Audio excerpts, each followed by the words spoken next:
80 కోట్లతో కేతనపల్లి అభివృద్ధి జరుగుతుందని చెబుతున్నారు. రానున్న రోజుల్లో ఇంకా ఈ మున్సిపాలిటీని అగ్రగామిలో ఉంచుతామని మంత్రి వివేక్ వెంకటస్వామి చెబుతున్నారు. మనతో మంత్రి ఉన్నాడు, మాట్లాడింది. సార్ ఏం జరుగుతుంది సార్? మార్నింగ్ వాక్ చేస్తున్నారు, ప్రజలతో మమేకం అవుతున్నారు. ఎట్లుంది రెస్పాన్స్? రెస్పాన్స్ డెఫినెట్లీ చాలా బాగుంది. ఎందుకంటే లాస్ట్ టైం ఏదైతే మాట ఇచ్చినామో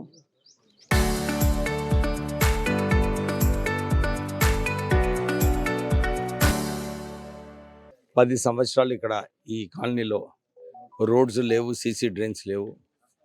దీనికి ఎన్ని ఖర్చులు పెట్టినా కానీ తక్కువనే అనిపిస్తుంది. ఆల్రెడీ 5 crores మన వార్డ్ నెంబర్ 9లో ఖర్చు పెట్టడం జరిగింది. మళ్ళీ కూడా ఇవాళ కొన్ని రిక్వెస్ట్ ఉండే ఈ మున్సిపల్ అడ్మినిస్ట్రేషన్లో, పబ్లిక్ హెల్త్లో ఏ ప్రాసెస్ కూడా కొంచెం పద్ధతి ప్రకారంగా చేయాల్సి వస్తుంది. చేసినప్పుడు టైం అవుతున్నది. డెఫినెట్లీ ఈ 9th వార్డులో ఇంకా కొన్ని రోడ్స్, ఇంకా కొన్ని సీసీ డ్రైన్స్ ఇవన్నీ కూడా చెప్పించేది అవసరం ఉంది. త్వరలోనే ఇవి కూడా శాంక్షన్ చేపించి వాళ్ళు పూర్తిగా చేస్తాం. ఎట్లుంది సార్ రాష్ట్రంలో ప్రస్తుత పరిస్థితి ఎట్లుంది? ఇప్పుడంతా మళ్ళీ కాళేశ్వరం మీద నిన్న కేటీఆర్ పోయి కన్నెపల్లి పంప్ హౌస్ దగ్గర 2 పిల్లర్ల నిర్మాణం చేస్తే 400 కోట్లు మాత్రమే అవుతుంది. ఎందుకు చేయలేకపోతున్నారు? ఇప్పుడు ఎలినో ప్రాబ్లం వల్ల వాటర్ సమస్య వచ్చే ఛాన్స్ ఉంది, ప్రభుత్వమే చెప్తున్నాను. ఇప్పుడు కేసీఆర్కి కేటీఆర్కి అవగాహన లేదు. ఒకసారి కూర్చోమను. కాళేశ్వరము ఈ పరిస్థితి ఎందుకు వచ్చిందని చెప్పి ఆయన ఆలోచించాలి. ఇంతకుముందు కాకా వెంకటస్వామి గారు ప్రాణహిత చేవల 33,000 కోట్లలో ఆల్రెడీ 11,000 కోట్లు ఖర్చు పెట్టడం జరిగింది. ఇంకా 27,000 కోట్ల ఖర్చు పెట్టినుంటే ఆ ప్రాజెక్ట్ పూర్తిగా అయిపోయి ఇప్పటివరకు అందరికీ నీళ్ళు వచ్చేటి. కానీ వీళ్ళ నిర్లక్ష్యం వలన, వీళ్ళ కమిషన్ల కోసము 9 ఏటా నుంచి పోయి కాళేశ్వరం పెట్టాను. సరే పోయి కాళేశ్వరం పెట్టాను.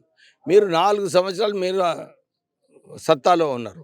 ఎన్ని టీఎంసీ నీళ్ళు మీరు పంపు చేసినారు? కేవలం 70 టీఎంసీ నీళ్ళు పంపు చేసినారు. ఈ 70 టీఎంసీ నీళ్ళు కూడా పైనుంచి గ్రావిటీ వచ్చినప్పుడు అది కూడా వృధా అయింది. 3,000 కోట్ల రూపాయలు పంపింగ్ కాస్ట్ ఖర్చు పెట్టడం జరిగింది.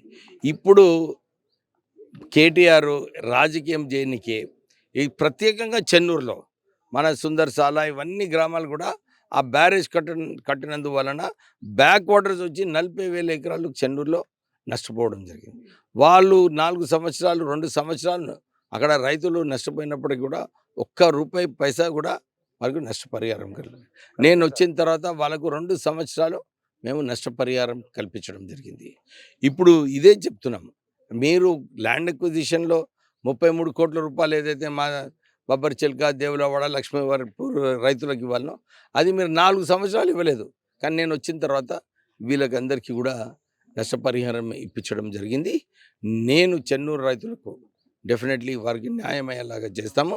ఈ కేటీఆర్ వీళ్ళు కమిషన్ల కోసం ప్రాజెక్టులు పెట్టినారు, కానీ ప్రజలకు ఉపయోగపడేలాగా ఏ ప్రాజెక్ట్ కూడా సరిగా చేయలేదు. ఎల్లంపల్లి కూడా అది కూడా కాంగ్రెస్ హయాంలోనే అయ్యింది. సో వాళ్ళు ఇంకొక 26,000 కోట్లు ఖర్చు పెడితే మొత్తం ఇప్పుడు ఈ బాధనే ఉండకపోతుండే. కానీ వీళ్ళు తీసుకెళ్ళి కావాలని అక్కడ పెట్టి కాంట్రాక్టర్ సరిగా పనిచేయక ఆ పిల్లర్లన్నీ కునికిపోయి వాళ్ళు తప్పులు చేసిరు. వాళ్ళ హయాంలో అయింది. వాళ్ళు అసలు తెలంగాణ ప్రజలకు క్షమాపణ కోరాలి కేటీఆర్. డాక్టర్ బిఆర్ అంబేద్కర్ ప్రాణహిత చేవెళ్ళ అంటున్నారు. ప్రాణహిత చేవెళ్ళకి అసలు విజిబిలిటీ లేదు, పర్మిషన్స్ రావు, రకరకాల టెక్నికల్ ప్రాబ్లమ్స్ ఉన్నాయని చెప్తున్నారు. అప్పుడు కాకా వెంకటస్వామి కూడా నేరుగా ఈ ప్రాజెక్ట్ కావాలంటే చాలా టైం పడుతుందని స్టేజ్ మీదనే అప్పుడు ఆల్రెడీ పృథ్వీరాజ్ చౌహాన్ గారు వచ్చినప్పుడు ఒక ఒప్పందం అయింది. 150 ఫీట్కి ఆల్రెడీ ఒప్పందం కావడం జరిగింది. తర్వాత రాష్ట్రాలు మార్చిపోయినాయి. మళ్ళీ ఇప్పుడు ముఖ్యమంత్రి రేవంత్ రెడ్డి గారు ప్రయత్నం చేస్తున్నారు. అది 4 సంవత్సరాలు వాళ్ళు వస్తుంది. అది బీజేపీ వాళ్ళందరూ కూడా దాంట్లో వినండి. నా రెస్పాన్సిబిలిటీ కాదే. నా రెస్పాన్సిబిలిటీ ఇక్కడ ఈ ప్రాంతంలో ఐటీసీ సెంటర్ స్టార్ట్ చేయడము, ఉద్యోగ అవకాశాలు కల్పించడము, వాళ్ళకు జర్మన్ లాంగ్వేజ్ నేర్పించడము, ఇదంతా నా బాధ్యత. నేను చేస్తున్నా. అది నాకు ఎవరైనా బాధ్యత ఇస్తే డెఫినెట్లీ ప్రయత్నం చేయాలి. నేను కూడా ఇదే చెప్తున్నా బీజేపీ నాయకులకు. తెలంగాణలో మీరందరూ కూడా ఎంపీలు ఉన్నారు, ఎమ్మెల్యేలు ఉన్నారు, యూనియన్ మినిస్టర్స్ ఉన్నారు. మీరు పోయి కూర్చొని ఫడ్నవీస్తో మాట్లాడి, ఎందుకంటే వాళ్ళకి ఏం నష్టం లేదు మహారాష్ట్రలో, కేవలం వాళ్ళకు నష్టపరిహారం ఇవ్వాలి. రాష్ట్ర ప్రభుత్వం రెడీ ఉంది నష్టపరిహారం ఇవ్వడానికి. వాళ్ళకు కూడా మంచిగా అవుతుంది. నష్టపరిహారం ఇస్తే మొత్తము వాళ్ళ గ్రామమే మార్పు వచ్చేస్తుంది. సో వాళ్ళకు నచ్చజెప్పేది అవసరం ఉంది. సో బీజేపీ నాయకులందరూ కూడా స్టేట్లో ఒక బర్నింగ్ చర్చ జరుగుతుంది ఇప్పుడు, హాస్టల్ల స్కామ్ అని. ఏం చెప్తారు సార్ దీని మీద?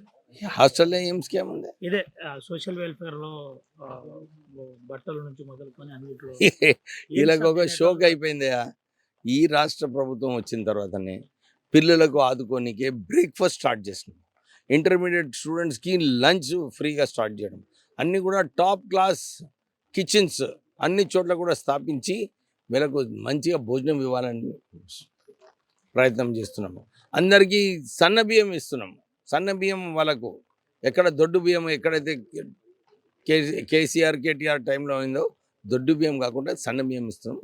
తో ఏదైతే వీళ్ళు కేవలం పాయింట్స్ దొరుకుతలేవు, అన్నిట్లో ఒక రాజకీయం చేసి ఏదో ఒకటి.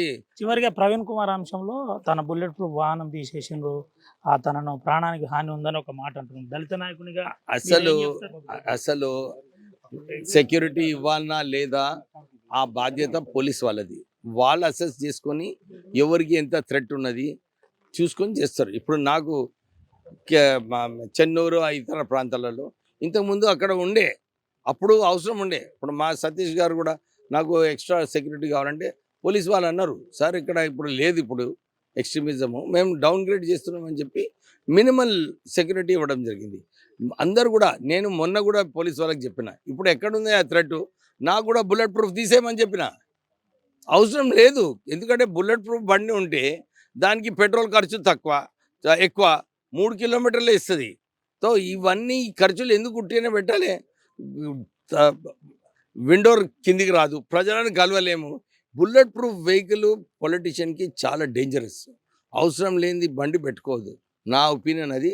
నేను మొన్న కూడా ఈ ఇరాన్ క్రైసిస్ అయినప్పుడు నా ఎస్కార్ట్ని నేను పంపించేసిన అవసరం లేదని. చాలా చోట్ల కూడా అవసరం లేనిది పోలీస్ ఎస్కార్టు, పోలీసు ఉండడం కూడా మంచిది కాదు పొలిటీషియన్కి. ఎంత సింపుల్గా ఉంటే ప్రజలలో అంత ఆదరణ వస్తుంది. Thank you. ఇది పరిస్థితి.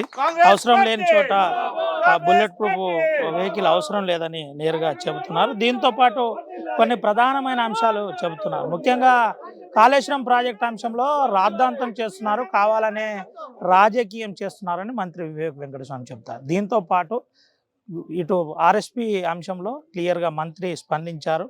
అవసరం లేని చోట బుల్లెట్ ప్రూఫ్ వాహనాలు వాడద్దు, బుల్లెట్ ప్రూఫ్ వాహనాల వల్ల ప్రజలకు దూరం అవుతాం, కనీసం విండో కూడా దిగదు, ఈ విషయం అందరూ తెలుసుకోవాలి. ఇప్పుడు ఎక్స్ట్రీమిజం లేదు, నేరుగా పోలీసులే చెబుతున్నారు. భద్రత ఇవ్వవలసిన బాధ్యత పోలీసులే డిసైడ్ చేస్తారని ఆర్టీవీతో ఎక్స్క్లూజివ్గా మాట్లాడుతూ అభివృద్ధి కోసం తను కృషి చేస్తున్నానని, రానున్న రోజుల్లో ఇంకా ఈ కాన్స్టిట్యున్సీని అగ్రగామిలో ఉంచుతూ రాష్ట్ర ప్రజలందరికీ సంబంధించిన అంశాల్లో పరిశీలిస్తాం, ప్రతి అంశం పూర్తి చేస్తామని ఆర్టీవీతో మాట్లాడారు. సుమంత్ రవినాయక్, ఆర్టీవీ, ఆదిలాబాద్.